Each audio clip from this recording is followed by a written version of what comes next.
জয় হোক। দেখুন, সৌভাগ্য দর্পণের নতুন একটি পর্বে সকল দর্শককে অনেক অনেক স্বাগত।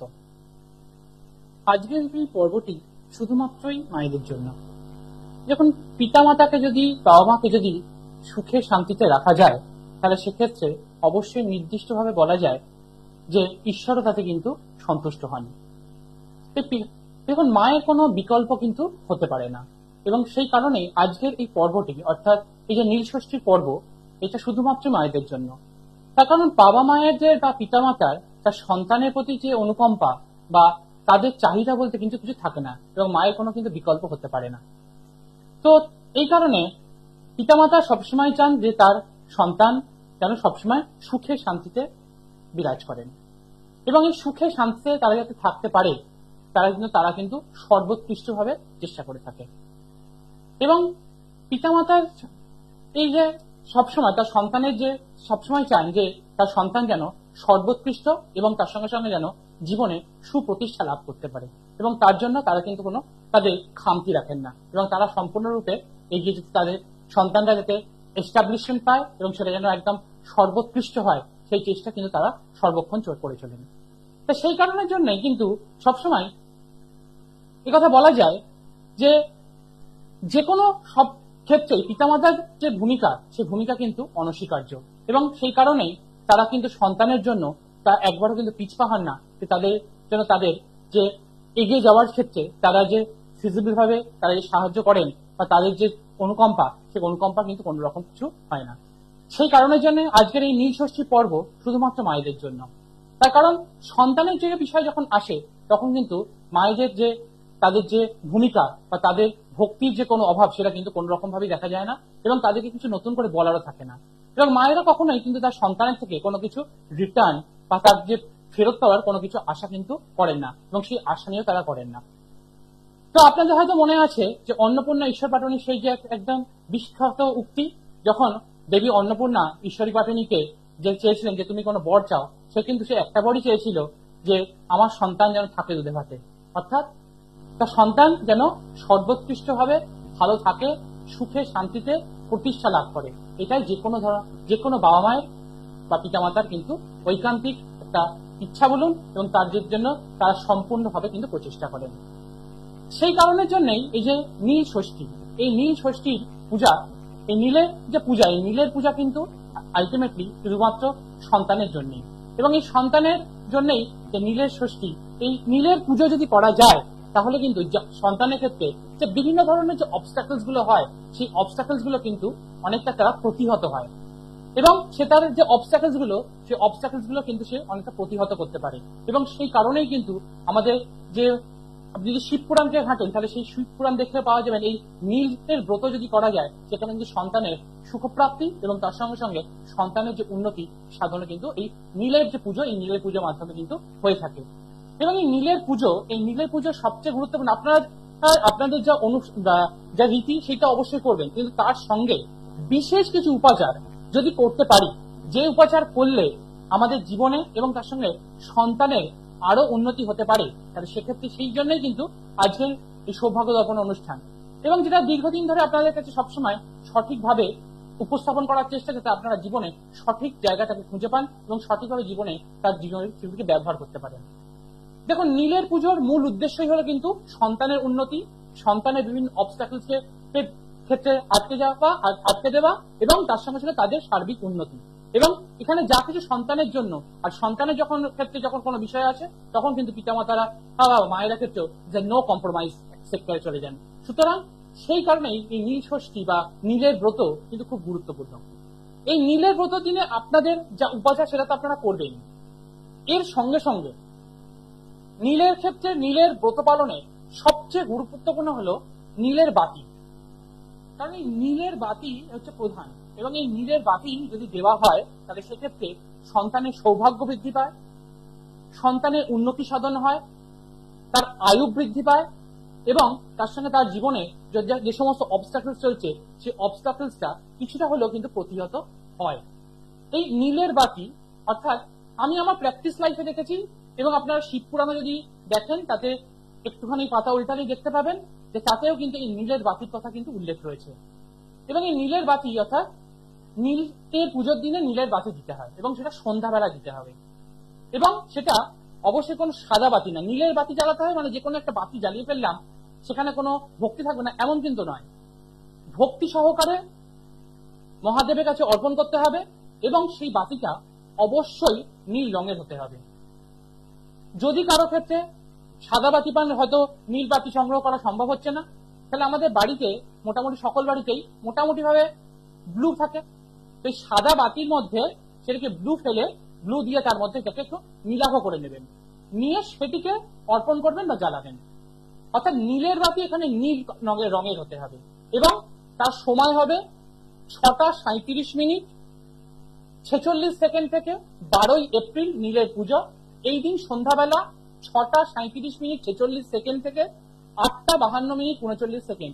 এই যে নির্দিষ্ট সময়, এই সময় হচ্ছে বাতি দেওয়ার, নীলের বাতি দেওয়ার প্রকৃষ্ট সময় এবং এই সময় যদি বাতি দেওয়া যায় তাহলে সেক্ষেত্রে কিন্তু জীবনে অর্থাৎ সন্তানের জীবনে যে অবস্টাকলস, সন্তানের উন্নতি সাধন, তার আয়ু বৃদ্ধি এবং তার সঙ্গে সঙ্গে তার জীবনে যে সমস্ত এগিয়ে যাওয়ার ক্ষেত্র আরো কিন্তু প্রসারিত হবে।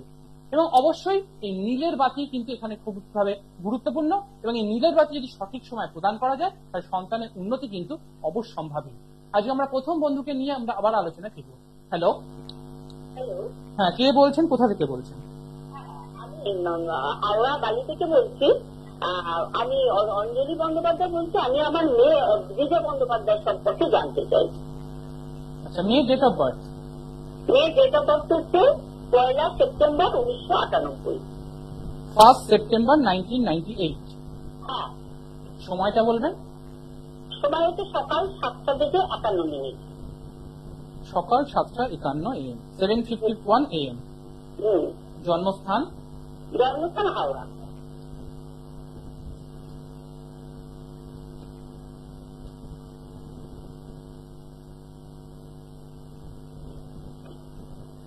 সৌভাগ্য দর্পণ কতদিন ধরে দেখছেন? দেখি না তা নয়, অনেক মোটামুটি ভালোই দেখি। তবে আপনাদের তো বেশিরভাগই পুনঃপ্রচার হয়, এটাই হচ্ছে। সৌভাগ্য দর্পণে খুব একটা বেশি পুনঃপ্রচার হয় না, মোটামুটি ভাবে লাইভ প্রোগ্রামই হয়। আচ্ছা আচ্ছা, এখানে শুনেছিলাম সেদিন পুনঃপ্রচারই হচ্ছে। আচ্ছা, এখানে যা পাওয়া যাচ্ছে মেয়ে খুব আত্মকেন্দ্রিক, অর্থাৎ নিজের মধ্যে খুব সেন্ট্রালাইজড এবং যে কোনো কাজ করার ক্ষেত্রে ওকে কিন্তু যথেষ্ট চেষ্টা করে, কিন্তু লাইফের ক্ষেত্রে কিন্তু এগিয়ে যাওয়ার ক্ষেত্রে সবসময় একটা অবস্টাকলস কিন্তু ওকে ফলো আপ করতে হয় এবং জীবনে যে কাজই করে সে কাজের ক্ষেত্রে সবসময় নিজের যতটা চেষ্টা করে সেই চেষ্টা করার সময় যতটা পরিমাণ ফলপ্রসূতা আসা উচিত সেই ফলপ্রসূতা আসার ক্ষেত্রে একটা সমস্যা কিন্তু এখানে দেখতে পাওয়া যাচ্ছে। এবং লাইফের ক্ষেত্রে একটা এগিয়ে যেতে গেলে যতটা পরিমাণ নিজে যে চেষ্টা করে ততটা পরিমাণ এফেক্টিভনেস বা বলতে পারেন যে যতটা পরিমাণ অন্যের জন্য করে সেই অনুযায়ী রেজাল্ট কিন্তু সবসময় কিন্তু ওর লাইফে আসে না। ঠিক বলছি কিনা? এবং বন্ধু বান্ধবের জন্য যতটা করেছে সেই অনুযায়ী কিন্তু রেজাল্ট কিন্তু কখনো সেই জায়গায় হেল্প সেটা কিন্তু আসেনি। এবং নিজের যে ক্ষেত্রে যতটা চেষ্টা করছে সেই অনুযায়ী কিন্তু ওর ইমপ্রুভমেন্টটা কিন্তু সেইভাবে নেই।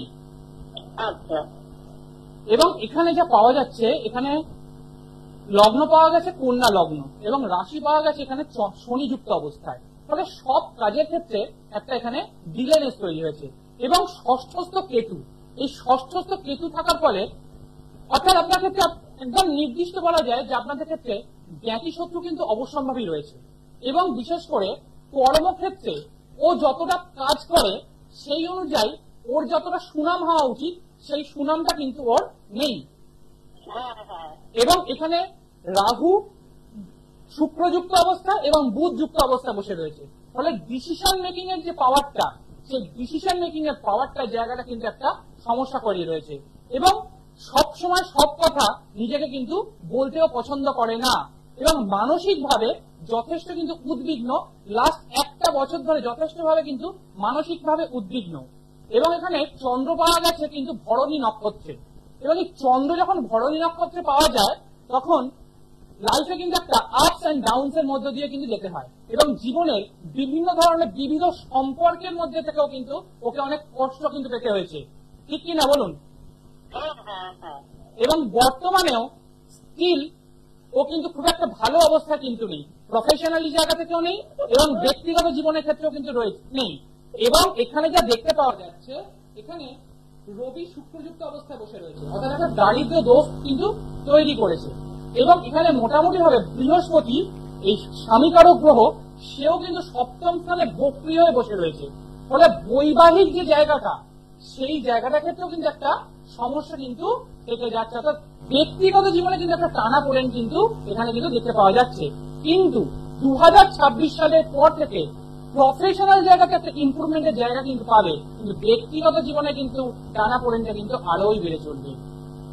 আপনি আর কি জানতে চান বলুন। আমি হ্যালো। হ্যালো, হ্যাঁ আমি আপনার কাছে জানতে চাইছি, ওর সার্ভিসটা কি চেঞ্জ হবে রিসেন্টলি? এই মুহূর্তে যদি চেষ্টা করে, সেই চেষ্টার ফলে কিন্তু কর্মক্ষেত্রে উন্নতি খুব একটা এই মুহূর্তে নেই। কিন্তু সেপ্টেম্বর মাসের পর থেকে যদি কোনো চেষ্টা করে, সেক্ষেত্রে একটা ইমপ্রুভমেন্ট পাবে। কিন্তু 2027 সালের থেকে অ্যাকচুয়াল ইমপ্রুভমেন্টটা ও পেতে আরম্ভ করবে। 2027 সাল, এই 2027 সাল 26 সালের শেষ থেকে এবং 27 সালের প্রারম্ভ, এই স্প্যান অফ পিরিয়ডটা থেকে কিন্তু ওর সমস্ত কর্মক্ষেত্রে কিন্তু চেঞ্জ হবে। ও কি বিবাহ হয়েছে? না, বিবাহ হয়নি, এটার জন্য তো আরো মানে অরিজ রয়েছি, একটু দেখুন না বিবাহটা কবে নাগাদ হতে পারে। আপনি বোধহয় খেয়াল করেননি, আমি এর আগেই বলেছি যে বিবাহের ক্ষেত্রে জায়গাটার ক্ষেত্রে একটা সমস্যা রয়েছে, এবং বিবাহের ক্ষেত্রে এখানে বেসিক্যালি প্রবলেম, সেখানে বৈবাহিক ক্ষেত্রে, বৈবাহিক সুখ শান্তির ক্ষেত্রে একটা সমস্যা রয়েছে, এবং এখানে বৃহস্পতি সক্ষেত্রস্থ হয়ে বক্রী অবস্থায় বসে রয়েছে। এই জায়গাটা একটা প্রবলেম হয়ে রয়েছে। সপ্তমপতি সক্ষেত্রস্থ কিন্তু বক্রী অবস্থায় বসে রয়েছে। ফলে জীবনে এগিয়ে যাওয়ার ক্ষেত্রে এবং ব্যক্তিগত জীবনে কিন্তু একটা টানা পড়েনের মধ্যে দিয়ে চলেছে। এবং আপনি আমার প্রেডিকশনে প্রথমেই বলেছে, নিজে যথেষ্ট আত্মকেন্দ্রিক, এই আত্মকেন্দ্রিকতার জন্যই কিছু কিছু ক্ষেত্রে সম্পর্কের মধ্যে কিন্তু একটা টানা পড়েন কিন্তু ওকে ভোগ করতে হয়। ও সহজে কিন্তু সবার কাছে মাথা নিচু করে উঠতে পারে না। আচ্ছা, এখানে আর একটা যেটা দেখতে পাওয়া যাচ্ছে, এখানে যেহেতু বৃহস্পতি এখানে বক্রী অবস্থায় বসে রয়েছে, সেই কারণের জন্য, এবং তার সঙ্গে লগ্নপতিও কিন্তু এখানে দ্বাদশস্থ, অর্থাৎ লগ্নের পাওয়ারটাও কিন্তু এখানে লস করছে। এই জায়গাটা হচ্ছে সবচেয়ে বড় সমস্যা। আপনি কি এই জায়গায় কারোর সঙ্গে কনসাল্ট করেছেন? না।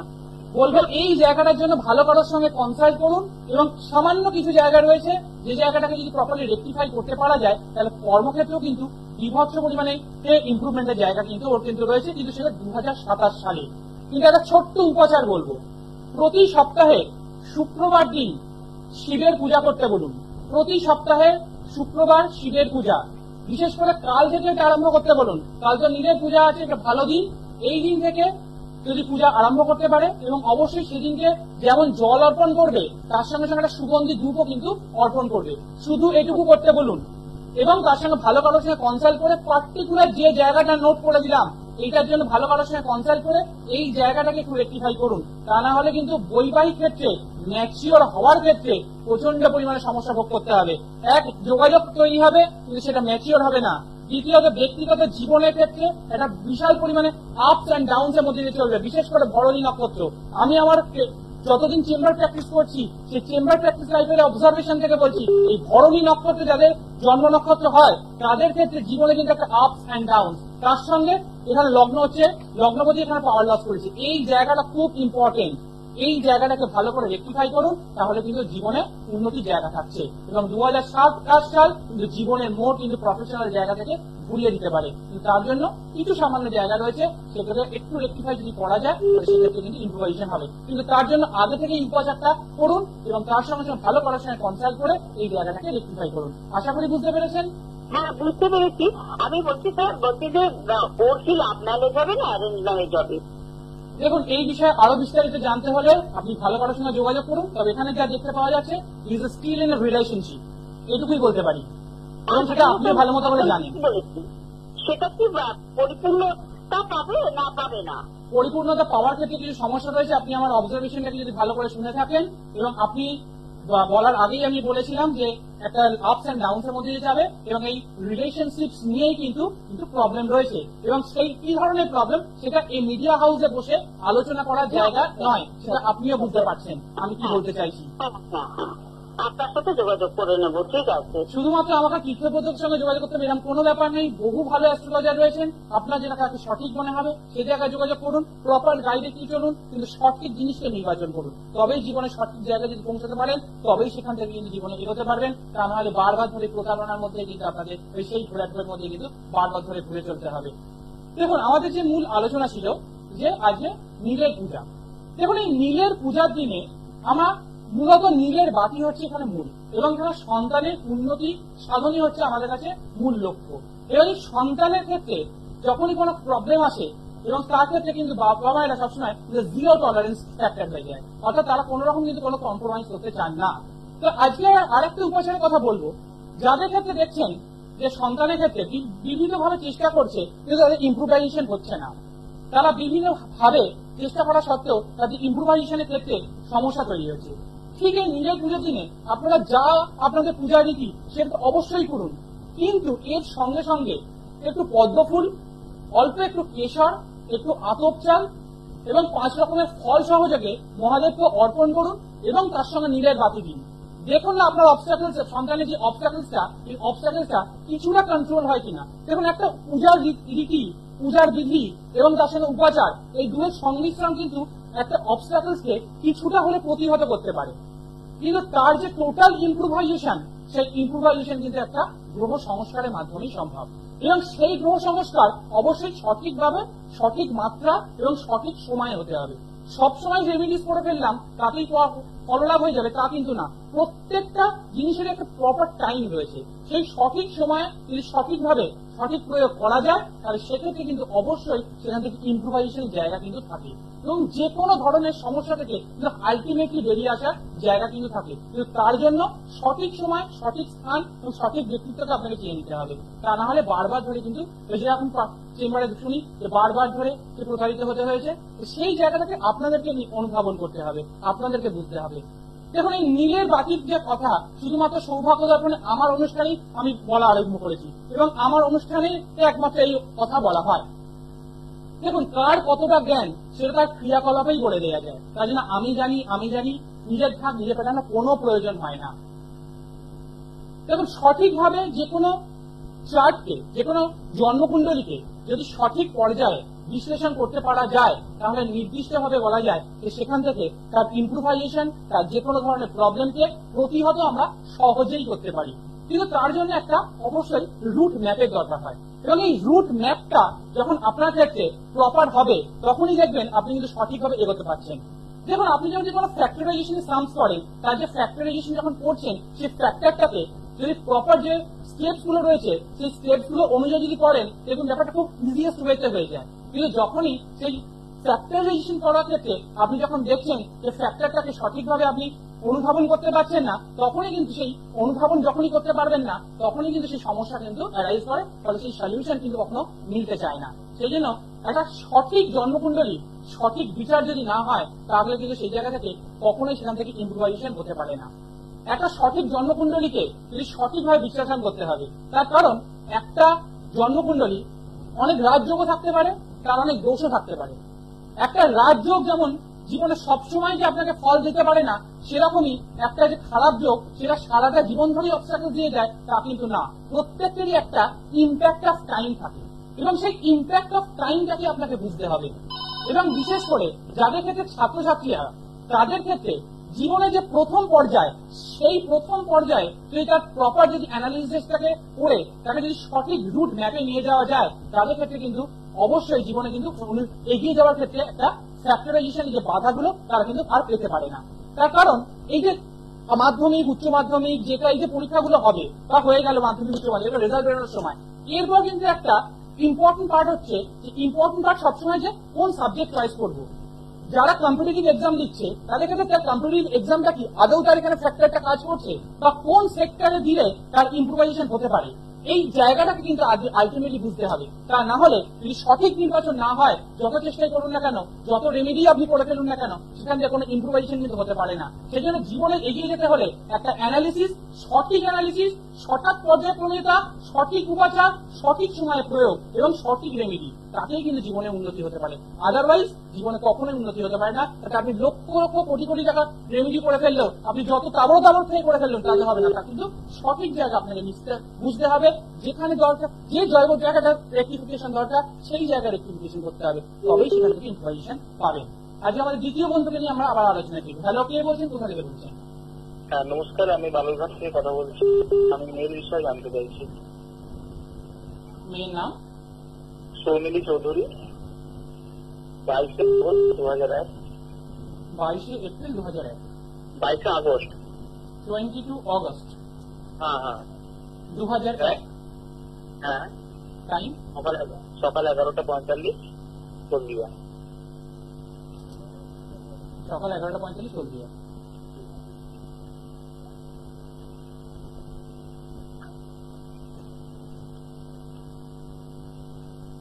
সৌভাগ্যবান কতদিন ধরে দেখছেন প্রোগ্রাম? আমি 2 বছর থেকে দেখছি। কেমন লাগছে? দারুণ দারুণ দারুণ লাগে আমার প্রোগ্রাম। আমি নিত্য নতুন আলোচনা খুবই ভালো লাগে। আচ্ছা, এখানে চন্দ্র পাওয়া গেছে, চন্দ্রের নক্ষত্র রয়েছে এবং কন্যা রাশি, এবং লগ্ন পাওয়া গেছে বৃশ্চিক লগ্ন। এখানে মঙ্গল রাশিতে বসে রয়েছে, লগ্নে বসে রয়েছে, অর্থাৎ এখানে মাঙ্গলিক দোষ তৈরি করেছে।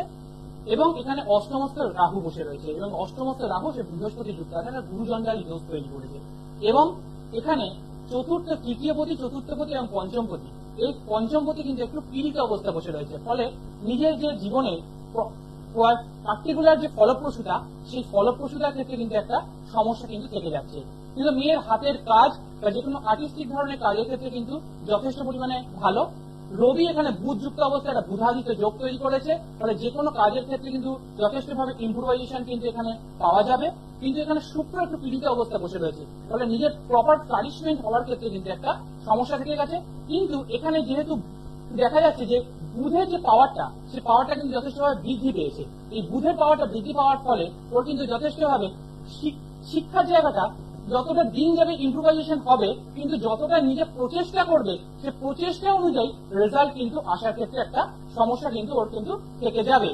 এবং বর্তমান সময় কিন্তু প্রফেশনাল যে এরিয়াটা, সেই প্রফেশনাল এরিয়াটার ক্ষেত্রে কিন্তু একটু ব্যক্তিগত ক্ষেত্রে একটা আপস অ্যান্ড ডাউনস এর মধ্যে দিয়ে চলবে, এবং সবসময় যে একটা মানসিক চাপ কিন্তু ওকে কিন্তু একটা বয়ে বেড়াবে। এবং বিশেষভাবে বলবে এখানে সপ্তমস্ত স্থানে রয়েছে শনি, এবং এই সপ্তম স্থানে যখন শনি থাকে, তাহলে কিন্তু বৈবাহিক ক্ষেত্রেও কিন্তু একটু দেখে শুনে দিতে হবে। তাহলে জোটক বিচার না করে বিবাহ দিলে সেক্ষেত্রে কিন্তু একটু সমস্যা কিন্তু থেকে যাবে, এবং জীবনে যতটাই চেষ্টা করে প্রপার ফল আসার ক্ষেত্রে কিন্তু একটা সমস্যা কিন্তু থেকে যায়। একটু শেয়ার করবেন।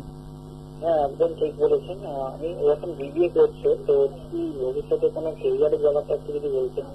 কেরিয়ারের জায়গায় ইম্প্রুভমেন্টের জায়গা রয়েছে, কিন্তু সেই ইম্প্রোভাইজেশনটার জন্য দু একটা জায়গায় একটু প্রবলেম রয়েছে। সেই প্রবলেমটাকে যদি একটু রেক্টিফাই করে যায়, এখানে বৃহস্পতি রাহু যুক্ত হয়ে রয়েছে, ফলে সম্পদ তৈরি করার ক্ষেত্রে একটা সমস্যা তৈরি হবে। এবং দ্বিতীয় স্থানে কেতু, ফলে ফাইন্যান্সিয়াল জায়গায় ডেভেলপমেন্ট হওয়ার ক্ষেত্রে একটা সমস্যা কিন্তু থেকে যাচ্ছে এই জায়গাটা। এবং এখানে রবি একটু পাওয়ার লস করে ফেলেছে, কারণ আমি বলি কেরিয়ারের ক্ষেত্রে সবচেয়ে ইম্পর্টেন্ট পার্ট হচ্ছে D10 চার্ট, এবং D10 চার্টে দশমপতি একটু পাওয়ার লস করছে। এই জায়গাটাকে পার্টিকুলারলি যদি একটু রেক্টিফাই করে দেওয়া যায়, তাহলে সেক্ষেত্রে কিন্তু অবশ্যই ইম্প্রোভাইজেশন ক্ষেত্রে হবে। কিন্তু আমি বলবো যে প্রত্যেক সপ্তাহে রবিবার দিন সূর্য মন্ত্র পাঠ করতে বলুন। এই সপ্তাহে রবিবার থেকে সূর্য মন্ত্র পাঠ করলে তাহলে যেখানে ইম্প্রোভাইজেশনটা কিন্তু পাওয়া যাবে। আশা করি বুঝতে পেরেছেন। তো আজকে তো সময় একদম শেষ। দেখুন, জীবনে সমস্যা অনেক আসবে, কিন্তু সেই সমস্যাগুলোকে কাটিয়ে প্রতিহত করে এগিয়ে যেতে হবে, তবেই কিন্তু আমরা জীবনে সেখান থেকে এগিয়ে যেতে পারবো। এবং আজকের একদম শেষ প্রয়োগ করবো, বলবো যে যাদের ক্ষেত্রে সন্তানে ডিপ্রেশনের মধ্যে রয়েছে, তাদের ক্ষেত্রে অবশ্যই বলবো একটু অসত্য পাতায় জল দিয়ে আগামীকাল নীলের পূজার দিন সেদিনকে অভিষেক করান মহাদেবকে, এবং জীবনে অনেক ক্ষেত্রে সমস্যা এখান থেকে বেরিয়ে আসবে, এবং সন্তানও কিন্তু রোগ মুক্তি ঘটবে, এবং তার যে ডিপ্রেশন সেই জায়গা থেকে কিন্তু বেরিয়ে আসতে পারবেন। এবং আজকের অনুষ্ঠান তো একদম সময় করান আছে, মা দক্ষিণাকালীকে প্রণাম জানিয়ে সকলকে প্রাক নববর্ষের শুভেচ্ছা জানিয়ে কিন্তু আজকের অনুষ্ঠান এখানে শেষ। দূর আর দূরে নেই অচেনা আচেনা,